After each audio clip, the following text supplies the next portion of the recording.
It's 6:15 a.m. in Moab, red rock cliffs glowing under the first light. The kind of glow that promises adventure, dart, or disaster. Our 2024 Chevrolet Colorado ZR2 idles quietly, stock, no lift.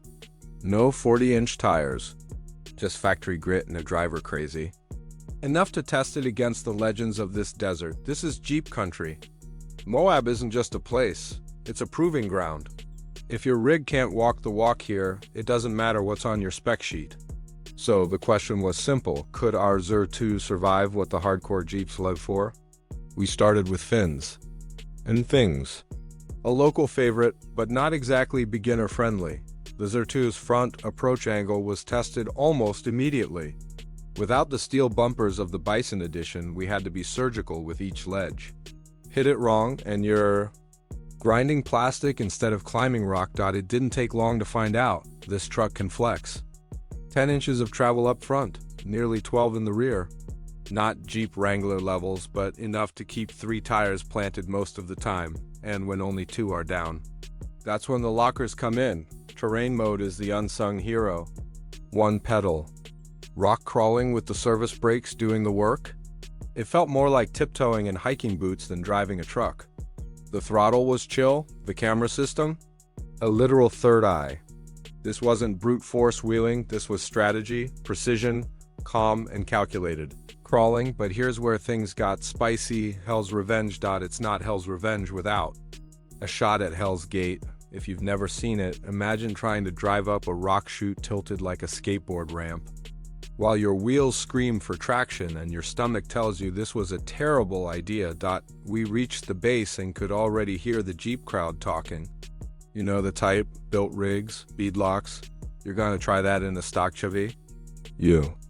Bet we were dialed in every aid we had, 4 low engaged. Front and rear lockers on. Terrain mode activated. Forward-facing trail cam lighting up every crack and crevice. And then we climbed. Not once did we spin. The right tire climbed the wall just enough. The left dipped low, finding bite in the sandstone. We never slipped. Never missed a beat. When we reached the top, the silence from the Jeep crew said more than words ever could. It was the kind of moment where a stock truck earns respect. And in Moab, respect is hard-earned. Of course, the ZR2 isn't perfect. We knew that going in. On stock 33s, the clearance game is a bit tighter. Scrapes and skids were part of the soundtrack. But with solid skid plating and rock sliders doing their job, we never felt exposed. Just where you start to know the sound of "that's just the hitch" versus "we almost lost a transfer case."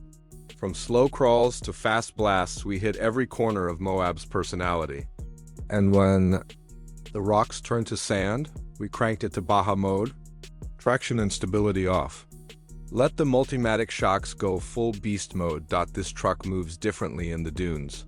It glides, jumps, corners like it's got less weight than it does. And that's the wild part, it's still just a mid-size pickup.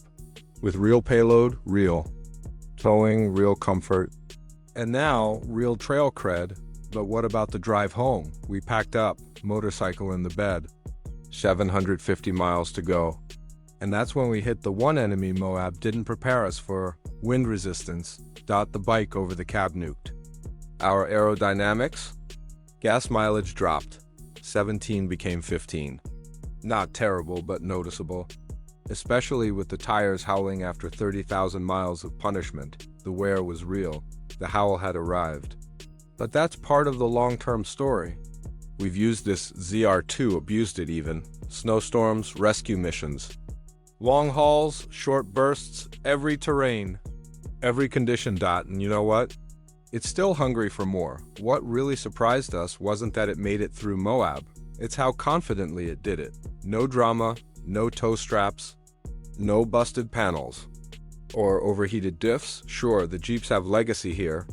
But the Colorado ZR2, it's building its own. No lift kit, no winch, no trail armor beyond what came on the window sticker. And still, it crawled, climbed, and carved out a spot on the most legendary trails in America. Would we do it again? Absolutely. Would we do it with a lift and 35s? Maybe, but not because we needed to. Just because it'd be fun, the ZR2 doesn't pretend to be something it's not. It's not trying to out-Jeep the Jeep. It's proving that a factory-built pickup with serious engineering, smart systems, and a little bit of grit can absolutely hold its own on the hardest trails in the country. We came to Moab with a question. We left with a statement. This truck is more than capable. It's Moab-tested, Jeep-approved, and one of the most underrated off-roaders in America.